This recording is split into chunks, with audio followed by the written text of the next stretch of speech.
Hello everyone, আসসালামু আলাইকুম। আমি রেহানা পারভিন, আমার চ্যানেল রকমারি বাগের ঘর থেকে সবাইকে আমন্ত্রণ। আজকে আমি খুব মজার ও ক্রিস্পি একটি রেসিপি, ইফতারি বা আপনি যে কোনো আইটেম করতে পারবেন নিয়ে আসলাম। তাহলে চলুন রেসিপিটি শুরু করা যাক। আমি এখানে 2 কাপ ময়দা নিয়েছি, আধা চা চামচ লবণ, 4 টেবিল চামচ তেল নিয়েছি। নিয়ে এটাকে ভালো করে একটু ম্যাশ করে নিতে হবে। ময়দাটাকে এইভাবে ম্যাশ করে নিলে যে কোনো খাবার আপনি বানাবেন ওটা ক্রিস্পি হয় আর মুচমুচে হয়। এই যে দেখেন, মুঠ পাকালে মুঠ হয়ে যাবে, আবার হাত দিয়ে চাপ দিলে ভেঙে যাবে। তারপর নরমাল পানি দিয়ে একটা ডো করে নেব। ডোটাকে কমপক্ষে 20 থেকে 25 মিনিট ঢেকে রাখতে হবে। এই যে দেখেন, এইভাবে করে নিতে হবে। এই যে ডোটা হয়ে গেছে, দেখেন ডোটা কতটা নরম হয়েছে। এখন আমি ডেকে রেখে এটার ভিতরে যে একটা পুর দিতে হবে সে পুরটা রেডি করে নেব। তার জন্য আমি নিয়েছি ম্যাশ করা 1 কাপ আলু, আধা কাপ গাজর কুচি, ধনেপাতা, কাঁচামরিচ আর একটা পেঁয়াজ নিয়েছি। পেঁয়াজটা স্কিপ হয়ে গিয়েছে। দিয়ে দিয়েছি আধা চা চামচ কর্নফ্লেক্স, চিলি কর্নফ্লেক্স, আধা চা চামচ জিরা গুঁড়া, কোয়াটা চা চামচ গরম মশলার গুঁড়া, লবণ পরিমাণ মতো, 1 চিমটি টেস্টিং সল্ট দিয়ে দিচ্ছি, 1 চিমটি টেস্টিং সল্ট। এগুলি দিয়ে ভালো করে এটাকে মেখে নিতে হবে হাত দিয়ে। ভিতরে পুরের জন্য আধা চা চামচ ধনে গুঁড়া, এটা মনে ছিল না, তাই পরে মনে হলো দিয়ে দিয়েছিলাম। দিয়ে ভালো করে যে মেখে নিচ্ছি।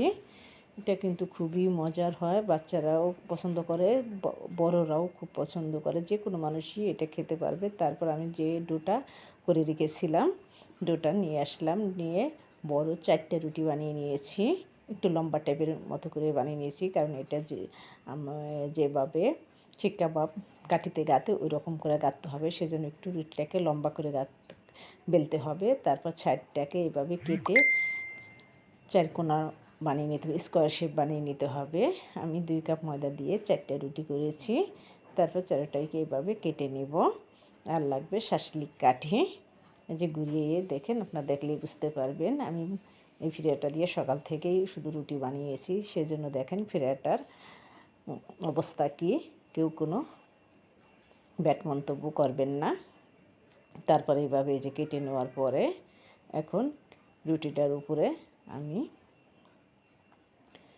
যে পুরটা বানিয়ে রেখেছিলাম সেই পুরটা এভাবে সম্পূর্ণ রুটিটার উপর দিয়ে দিব। এটা আপনারা না খাওয়া পর্যন্ত কিন্তু বুঝতে পারবেন না কতটা যে মজার হয়। এত মজার কি আর বলবো। এই যে দেখেন, পুরো আমি এভাবে পিছিয়ে দিয়েছি। চাইলে হাত দিয়েও নিতে পারবেন, হাত দিয়ে করলে আর তাড়াতাড়ি হয়ে যায়। চামিতে করতে একটু সময় লাগে। এভাবে করার পর আরেকটা রুটি, যে আমি 2টা রুটি এক সমানই বেলে নিয়েছি। এভাবে 2টা রুটি কিন্তু স্কোয়ার শেপ ছিল। তারপর এটাকে হাত দিয়ে একটু চেপে দিতে হবে। চেপে দিয়ে এটাকে 1 ইঞ্চি করে কেটে নেব সম্পূর্ণ রুটিটাকে। আশা করি আপনাদের ভালো লাগবে। সম্পূর্ণ ভিডিওটি দেখার অনুরোধ রইল। ফেসবুক থেকে যদি দেখে থাকেন আমার পেজটি লাইক, কমেন্ট, শেয়ার করে পাশে থাকবেন।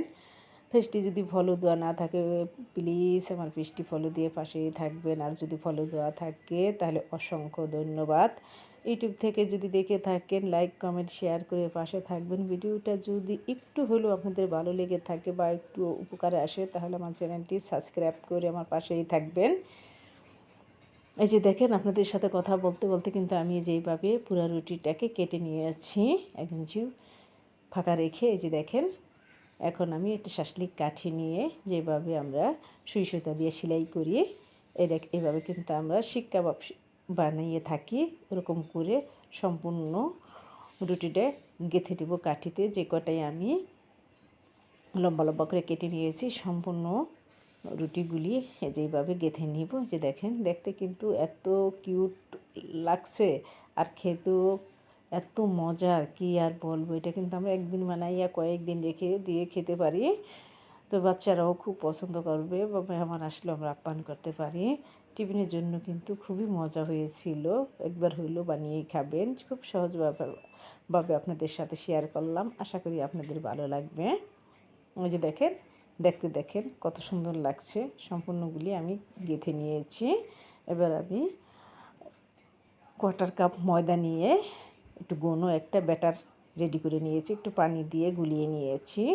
এখন ওই ব্যাটারটাকে এই যে সাইডটা আমি কেটে নিয়েছি ওখান দিয়ে যে পুরটা দেখা যায়, ও পুরটা উপরে একটু ব্যাটারটা লাগিয়ে দেবো যাতে ব্যাটারটা তেলের ভিতরে দিলে বের না হয়ে যায়। এই যে এইভাবে আমি ব্যাটারটা একটু লাগিয়ে দিচ্ছি। শুধু ওই যেখান দিয়ে পুরটা দেখা যায় ওই উপর দিয়ে একটু লাগিয়ে দিলেই হবে।